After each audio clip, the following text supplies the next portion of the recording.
Hey, what's up, good people? This is Sasha, obviously. That's right. If this is your first time looking at one of my videos, I am Sasha Daygame, and I'm awesome. That's what you need to know. So, I've officially decided to do a podcast more regularly. I sometimes, interview people in business, and my friends, and people who I think are awesome. But everyone's always like, dude, you should do these more often. And I would like to, actually. I think it's really fun. So, officially, guess what? I'm doing podcasts now. That's what I'm doing. Podcasts. Sometimes they're going to be rubbish. Sometimes they're going to be good. But I'm going to be doing podcasts. So right now, what's happening is I'm in Sydney, and I've been here about, I guess, just about a week, maybe slightly over a week in Australia. And I've actually wanted to come to Australia. You can relax because I'm going to talk first. It's a podcast. I'm going to talk about me first. Then we're going to bring you in. That's right. There's going to be special guests, everybody, and you're all in for a big treat. But that comes later. First, going to talk. So my whole life I wanted to come to Australia, actually. Because I was doing comedy, and actually I have family in Melbourne, and I actually met one of my second cousins in Toronto when I was young. We had a great time, and I was like, yeah, I gotta go, and I actually was planning on going, and something happened, and she was like, oh, I'm gonna be really busy or something, and I'm not gonna be able to hang out with you. And obviously when I was like 16 or 17 or whatever, I didn't have any social skills, so I didn't realize I could just like, I'm gonna go anyway and have a great time. It wasn't at that point. So I never went, and I always fantasized about coming here and doing comedy here, and Australians like Canadians, right? We have this bond, so I always thought, yeah, they're gonna love me and my comedy, and they'll just be carrying me out of comedy shows, and it'll be awesome. And I just never got my ass out here. So finally, it's just ironic, after doing stand-up my whole life, that that the seduction industry, right, helping guys get laid, is what eventually got me over to Australia. I think it's hilarious, but it did, and it's been great so far. So right now it's It's April the 20th. So I did a bootcamp in Melbourne last weekend, and then tomorrow, Saturday, I've got another one, quite full. And I got a good buddy of mine here with me, Marcus, from yourcharismacoach.com. And so, yeah, we're going to be doing this boot camp, and it's been great, man. It's been great. It's great working with Marcus as well, because I've known the guy for years and years, and he's really one of the most amazing people I know in the whole business. He's kind of going mainstream though. He doesn't really want to be with all the pickup stuff or whatever. He wants to just be doing charisma and stuff. So, yeah, it's great working with him, and he's the guy. I developed a lot of the social freedom exercise and all the crazy shit I make my students do, so it's really cool going around. We always have fun just doing fucking retarded stuff. It's great. So it's great when work doesn't feel like, is she hot? Oh, there? Did you see her? He's alright. The man in front of me that you're about to meet, he's not impressed easily. That's one of the things we have in common. But anyway, so yeah, I've been having a good time. People are really pretty, I hate to say it, but people are really nice here. They're pretty laid back. So far, honestly, I would say Australia is like the warm Canada. Like there's no real, it's the same. People are nice. Shit looks the same. It's the fucking same. There's no real difference. If you're from Canada, fucking stay in Canada. Go to Europe or go to South America or some shit. Don't fucking come to Australia. There's no point. Yes, it's wonderful. There's hot girls here. They're pretty friendly, but it's the same culture. Except they have the bogans. The fucking, the really super Australian guys who you can't understand. They're fucking hilarious. My guest will be doing an impression of them later on in this podcast, so that's going to be exciting. Isn't that right? Yeah. I love doing the Aussie guy. He is going to be doing that as per my request. So what else is happening? So I'm here in Australia. I did a layer talk. It was fucking rammed. So that was great. Students were happy with that. It was really fun sharing that stuff, especially when people are listening and they really appreciate it. Especially when they've paid something and they've invested and they're actually paying attention. That's always good. So Melbourne was great. And I did one in Sydney a couple of days ago, or actually it was yesterday, and that was quite busy as well, and we went on for like 2.5, 3 hours, me and Marcus. We just spewed some gold stuff. It was really good. And the guys were really appreciative, and we went out for dinner with them, and that's right, one of them bought me a meal. Woo! That's right, free food makes you happy. So what is on the agenda? So yeah, that's it. I'm sitting in Sydney now for the first time ever, and then we went to the beach. We went to Bondi Beach, and not many babes, but it was good. We just got some sun, and we went swimming, and the waves were huge, man. They got these big ass waves, and you're trying to, jump through the waves and shit. And it's good. There's a bunch of people who don't know how to do the surfing properly, so they just kept falling over, and you gotta be careful, or you'll get killed on one of those boards and shit. But it was good. And there was a little beach outside, and we did a workout and stuff. And I'm feeling really good because I've been mainly sticking to my raw diet, just eating fruits and vegetables. And Jesus, I had an incident with a coconut. Yesterday, I had my first time in my life I had a coconut. And you go to the shop, they chop the top off, you drink it with a straw, and dude, it changes your energy level, man. It's unbelievable. You have a coconut juice, and there's so much good shit in there. You actually feel more awake and just awesome. I can't explain it. You just have to do it. And you eat the actual guts of it, and that's good too. But I bought a couple to take home, take it to my buddy's house. You ever try opening a coconut at home? That shit is hard. I made a video of it that's hilarious. I'll put a clip into this podcast. It's hilarious. Seriously, it took me ages, and I almost killed myself and failed. I was going to quit at some point. I was going to throw it out of the window. It was fucking brutal. Yeah, Sasha would not survive in the wild. I definitely need some training. It's not good. But anyways, it's so fucking delicious. If you do a shake with a coconut, I put some carrots in there and some spinach and a couple of bananas. Oh man, fucking awesome. Yeah, my secret ingredient, which I've learned from Steve Pavlina, frozen bananas, fucking awesome. Seriously, if you're listening to this, get some bananas, peel them, ripe ones, right? Ripe bananas, and then you put them in a freezer bag, and you just fucking freeze them.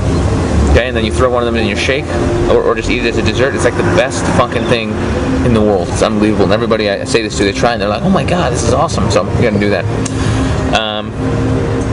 So I almost got killed eating a coconut. That's how retarded I am.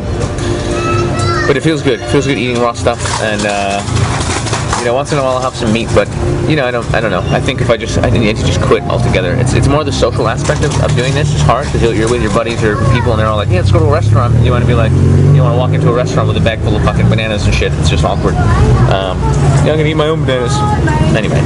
But I'll keep at it, and we'll see what happens. Alright, so look, most podcasts I reckon I'll have a special guest, and this one is very special, not in a retarded way, in a good way. I met this guy in the last summer, through James Marshall, and we hung out. And he's just very different from the dudes you generally meet in the community, in the seduction community, because they're fucking weirdos. They don't really get laid, and they fucking sell a bunch of crappy marketing hoopla. This guy has no marketing, so he's not like that. No, that's a joke, inside joke there. No, but he's good. He's actually hooks up with like a lot of girls. He's got a hot bisexual girlfriend. He has lots of threesomes, and I've seen pictures and probably other things I don't know if I'm allowed to talk about, but let's just say I've seen the evidence. So, he's pretty laid back, and he just knows what he's doing, and he's got lots of good stuff to share. So I'm going to try and get into his brain. So without further ado, let's make some noise for. That's right. Even though you're at home, I still want you to clap and make some noise. That's right. Start clapping. It's James, the social coach, everybody. There he is. Hey, how you going, Sasha's List? That's my Australian accent for those of you who don't know. He doesn't really sound like that. Just so you guys know, he's quite normal. So how's it going, buddy? How you feeling? Very, very good. I love the beach and had a good swim today. I haven't done that for a few months and had the workout. And good to see you finally made it to Australia. Yeah. Are our women to your liking so far? They're good. They're hot, but they're just friendly. They're just friendly girls. They seem pretty up for it. So I've just been tired and jet lagged and running around teaching. But it would be nice to just get out there and film some stuff and meet more girls. And so hopefully next week I'll be able to get into that a little bit more. But it's a good country. Fucking pricey, man. I can't believe how expensive shit is here. It's retarded. It's retarded. Expensive. It's crazy. It's like you can spend even getting like a sandwich somewhere is like $15-20. Excuse me, young lady. Hello. Hi. Yeah, I really wanted to run after her. She was unbelievable. Yeah, that was getting better. That was fucking. All right, here. I'm gonna pause this right now and run after that girl. Where's the pause button? There it is. And we're back. Sasha's back. What's up? So, sorry about that, everybody. But no, dude, she was fucking retardedly hot. That girl was so hot. what happened was, she walked by. She was in a rush. I don't know why she was in such a fucking rush. And I ran up, stopped her. She's from fucking Toronto. Can you imagine that? She's from Toronto, my city, and she's a model. She was going home. I don't know why she was in such a rush. And she wouldn't, because there was a cab there. It fucked me up because she just was talking to me as she got in the cab, and that she wasn't willing to fucking stop for a minute. So I should have been more pushy. I should have grabbed her and been like, nope, you're not going anywhere until you talk to me for a minute. But I didn't, so she escaped. Got her name though. But yeah, she was a hottie. She was retardedly hot. Oh well, I semi-tried. Okay, so back to you, Betty. So I guess the first question is, who is James Social Coach? I'm now James from Social Coach. I secured the Social Coach domain, which was big news. So James Social Coach is an Australian who struggled with women his whole life. Lost my virginity at the ripe old age of 27, and even at 31 I'd had one 3-minute pitiful sexual experience, and I decided enough was enough, and I had a quick talk to a friend of mine who was a DJ, and he gave me some basic tips on what I suppose the community would call keno escalation, and I had so much pain that I managed to break through a lot of barriers, and finally improved a bit and travelled for a while, and then I suppose got quite good. And I used to work in finance as an analyst and then an advisor, and then got addicted to travel and the lovely women of the world. Well, travel is good. I can't believe you ever did fun. That's amazing when I meet somebody and they did some shit like that, and I'm like, are you serious? How is that even possible? I'm quite new to the Sasha interview thing, so do I look at the camera or do I look at you? Just be normal. Look at me. Just be normal. Yeah. Ignore the camera, but the camera's actually quite close to my face, so it's actually the same thing. Clever. So you escape finance. That's good. Nobody wants to be doing that. So I guess the big question is, yeah. Well, first of all, what was keeping you from being kind of okay with the ladies all those years? Like, how do you get to 27 without pumping a girl? I mean, Jesus Christ. What's that about? I was unfortunate. When I was about, say, 12, my nose, which is pretty big, and my ears, which are reasonable size, and my feet were the same size they are now, even though my body was probably about, I don't know, 35, 40 kilos. So I wasn't an attractive man. I had braces. I spoke in a funny way. I come from a very macho, industrial part of Perth, and I spoke with this funny sort of slightly Britishy accent, and everyone I grew up with was like, hey, how you going, mate? Yeah, you fancy a beer? Had a good surf today? So yeah, I was a bit of a fish out of water, and the girls had no time for me whatsoever. So not attractive at all to the Perth ladies. Were you sophisticated in your young age as well?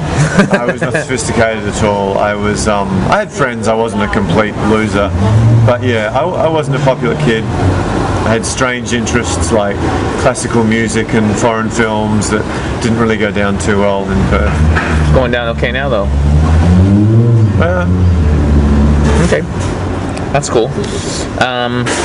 So next question is... I did love sport. That was my one salvation. Interesting, to win popularity, I mastered the art of drinking lots of alcohol. It was anything I could do to get approval, and I got really, really good at drinking alcohol. And that's how I managed to fit in a little bit, by consuming 30 bottles of Crown Lager beer in one sitting without being sick and still talking. It's funny, James Marshall was telling me he used to, when he was a kid, the bogans, that means that. You want to explain just to the people out there what are bogans? I think to the English viewers, naff, what's it called? Oh my god, I don't know. Neddy. Oh, Neds. Neddy, yeah, that would be close. You could say like hick, but I don't think they're quite the same. Loves cars, lives in the suburbs, loves AC/DC. Now wait a minute, what is wrong with AC/DC? I love AC/DC, I went to see them. I should say I love them, I appreciate AC/DC. But yeah, AC/DC, big fans of AC/DC. The main thing is they sort of talk like this. They're very, very, very Australian. Is there a lot of ignorance and racism to go in with those? You could mix a bit of that in. That would go well. Everybody likes a bit of racism. Yeah. Okay. So, so the question is, I was saying something about, I had a sentence, and then I used the word bogans in the sentence, and then I asked you to define it, but now I forgot what the sentence was. What was I saying? Sorry? What was I saying before? It completely something about bogans. Me growing up, struggling. Yeah. Well, I know what my next question was, but I don't know where bogans came into that. But the next thing I was going to ask you was simply, what are you all about? What's your deal?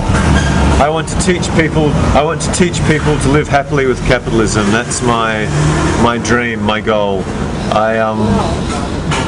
I worked in finance, and I worked really hard, and I got a good education, and I thought, if I build it, she will come. If I get the degrees and the career and the status, then everything will just magically work out for me, because I do what they tell me on TV and what the schools tell me, what my teachers tell me, what my parents tell me. Become successful, make a success of yourself. Everything will work out, and some lovely woman or two will rock up on your doorstep. That is a lie.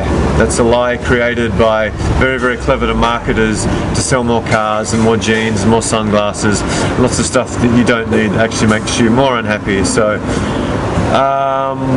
we were talking earlier about the attributes of guys who are very successful with women, and it's usually best to be average. It's an advantage to be average looking rather than ugly, and it's an advantage to have some money rather than no money, but having more than average often works against you. And Sasha was looking at a very buff Australian guy working out on Bondi Beach and saying, I'd love to have a body like that. And I think, what did you estimate his body fat percentage was? He must have had about 8% body fat. 8%, like a professional athlete. And I whispered in Sasha's ear, that would make it pretty hard to get laid. So she goes, why? No, that's going to work. That's what the men's health cover models look like. But a guy who looks that good, and I've coached quite a few, whenever he takes his shirt off, girls get intimidated, even if they're models. Yeah, I did realize that pretty quickly, but I don't know. I think some girls would be and some girls wouldn't be. In my experience, if I can rate women by numbers, which I'm sure most of the viewers will be comfortable with, a girl who's a 7 or an 8. How dare you insult my viewers? Might say, this guy is a 10, I'm going to fuck him. I might never get to fuck another guy like this. And they'll be all for it, they'll be straight in there. But a girl who's, a 9.5 or 10 herself, she might go, oh God, this guy's really hot. I did a modelling show today and I really look big compared to some other girls, because a lot of the most beautiful women are very, very insecure. Because they're surrounded by women as beautiful as them or better their whole life. And there's always someone with better breasts or better eyes or better skin, and they want everything. Yeah, that's something I've noticed as well. Some of the hottest girls not only don't get approached, but they just think something's wrong with them. And I'm like, what the fuck are you talking about? Like, I've met girls who are retardedly hot, like you can't even believe it, and they're talking about how they don't want to, they can't go out because they haven't done their makeup fully. And I'm like, what the fuck are you talking about? You don't need anything. You're just being an idiot. And they're all fucked up. It's really weird. Sasha asked me to share some really big tips with you, so I think this is one. I've been fortunate enough to have a number of girlfriends, a couple of whom made their money from modelling, who were really tall, like 5'10 plus, in heels, put them in heels, they're much taller than me, who are extremely intelligent, often with degrees in philosophy, that sort of thing, and ridiculously hot. And everyone goes, man, how do you get all those girls? You must be so good. And I'm like, everyone else is scared of them. So, because I've had quite a few of them and I'm comfortable around them, I'm acclimatized, whatever you want to say, I can walk up to them, and I'm not saying I'm not scared, but I'm a lot less scared than average. So these girls, they don't want to date a guy who's frightened of them. It's not sexy at all. So you see the girl who's supremely hot, tall, really intelligent, possibly if she makes money or she comes from a wealthy background too, she intimidates every other single guy. So have a crack, you don't know. A lot of these girls are very, very lonely, and if you get them, a lot of them make wonderful, wonderful girlfriends because they just can't find another guy who's not scared of them. Now, there are exceptions to this rule, but you talk to a lot of educated, beautiful girls, and you'll find that deep down they're quite lonely. Yeah, it's true. It's one of the things that guys really struggle to believe. Just like when I say, hey, you know what? If you see a girl who's stunning walking down the street, a lot of those girls are fucking lonely as fuck. No one talks to them. They don't really go. Some of them don't go out to nightclubs. Guys aren't running up to them in the day, and all they really get is guys whistling and shit at them, going woo, yeah, and all that kind of shit. And I've said to those girls, well, how many guys actually run up to you and like go, hey, what's your name? I just want to come say hi. And they're just like the last one of the girls I was with, it was retardedly hot. I asked her, I said, when was the last time a guy, just middle of the day just came up to you and, was just like, hey, you're fucking hot, I want to come say hi to you. She just stared at me and it was like, it wasn't the last time. She couldn't remember the last time it happened. It just hadn't happened. But guys would whistle, even when I was with her, guys would whistle and make all kinds of fucking noise and shit. Nobody would do shit though, and then when she went out to bars, 2 or 3 guys would talk to her, but nothing that really got her attention. So this is another thing to add to the list of beliefs that now must be shattered, that all these hot girls necessarily have all these awesome men and billionaires. Generally they're surrounded by douchebags who are just trying to use their money to get them and are needy little pussies, and that's why they don't have the girls, right? Again, but if you come in really hardcore, like crazy over the top, it's almost like what you were saying too, is that women are intimidated. Like girls don't want, and Marcus keeps saying this to me, girls don't think they can date a comedian. It's very intimidating. You're so confident, and like you said to me the other day, girls are, very few men can be confident and approach girls like that, do a cold approach. So they're immediately like, wow, this guy's very, very confident, and girls aren't confident. And you told me that you suspect I'd only really hook up with really confident girls doing that. So that's a huge shift for me. It's just I just want to be normal, boring cunt for a few minutes, and then just bring on Sasha craziness later. But you, on the other hand, you're being the normal guy the entire time. But that works. Yeah, that really works. For me it's a huge revelation. But yeah, I mean, everyone's favourite subjects themselves. I mean, Dale Carnegie or something said that, not me. Read How to Win Friends, Influence People. If you haven't read that, read that book. Huge tip.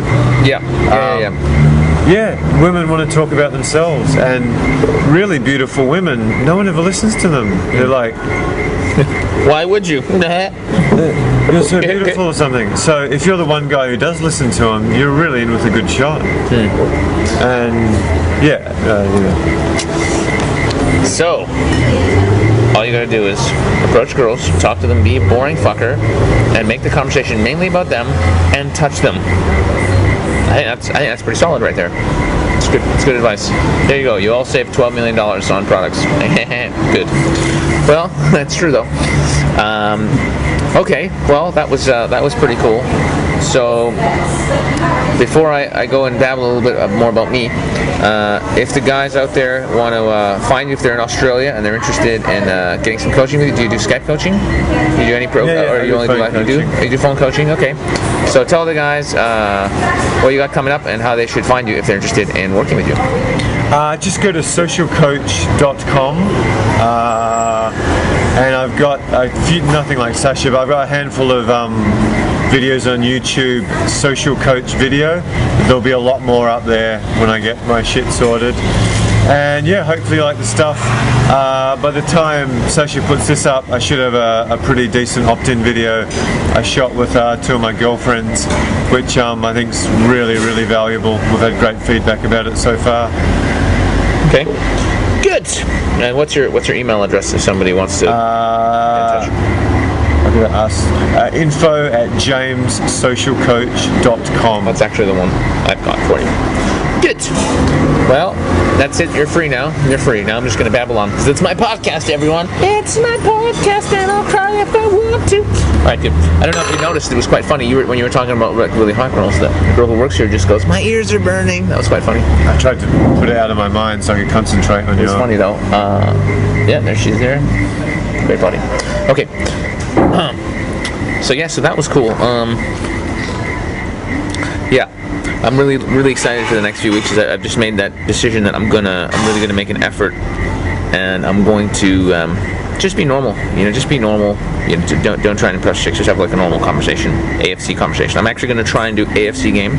And again, Marcus has been yelling at me to do this for ages. He's like, dude, just be fucking really boring. Like, and in fact, we might do a game of it, like literally going out and have the most boring conversations possible. Like, try and bore girls to death. But if you get to 3 minutes, like literally, it would be great. For me, it would be the hardest thing to do. But do that for 3 minutes, and then just do whatever I want to. After that, just be fucking normal, like be me. Just, you know what I'm saying? But 3 minutes, bore them to fucking death. And yeah, and I suspect that it will be tremendous because a couple times I've done it. I mean, yeah. I mean, the closest thing to that on film was the Budapest video, right? Where I was like, I wasn't being boring. I was just having a conversation, but I certainly wasn't trying to be funny and being like all crazy. I was just talking to this girl and being like, hey, I want to talk to you. What's your story? And I was being interested in her, and yeah, it was really solid. So yeah, I'm gonna work on that, and we'll see what happens. I'll be blogging about that and other stuff as well. So what else is going on? I guess I should talk a little bit about this diet I'm doing, because I'm going to try it for the next month. I'm basically trying to eat raw foods, but just like fruits and vegetables. And I read this book called the 80-10-10 diet by some dude who's like old and just totally ripped. And he claims that all the nutrition you need is. I think I talked about this in the Rob Judge podcast I did. But I've been doing it, but still cheating, right? So I want to try and cheat less and really stick to it more and see what happens. I feel pretty good. But yeah, we'll see. It's tough though when you're going out with your friends and everyone's like, hey, let's eat delicious steak, and you're like, ha. But yeah. But yeah, that was good. I think we shared a lot of good info, and I guess this will be my first official podcast, which is exciting. And I'll try and crank out one. I'd say every 1 to 2 weeks I'll do one. It just depends on my schedule and where I am, and if there's someone good to to talk to. I'd rather stick to live ones too than Skype ones, but it'll be good. We'll do more of these. And at some point I'd like to set something up where it's going to be interactive. So if you got tips for that, what's the best way to do that? I know some programs out there. A lot of them are crappy though. But yeah, it'd be cool to have some kind of interactive stuff where people can phone in and we can talk to you guys and stuff. So that'd be cool. I might set that up. So yes, all right. So that's it. I'm going to enjoy Australia for the next couple of weeks. Leave me your comments and stuff. And if you're in Australia, I think we might potentially fly over to Brisbane. If you're in Brisbane, let me know. If you're in another part of Australia and you want me to come there with Marcus and teach you some stuff, let me know. And we might do it. We might have a couple of days in our schedule, but we're pretty busy other than that. All right, kiddies. Obviously, I should plug the Direct Dating Summit, May 5th, 6th in Melbourne, Australia. It's going to be awesome. James Social is going to be there, and James Marshall and his team, and Garrett Jones is going to be there, and oh man, it's going to be good. And I'm emceeing it. It's going to be pretty boss. So don't miss that. If you're around, get your tickets. All right, that's it. It was a good podcast. I had fun, and I'll see you guys next time. Peace and love.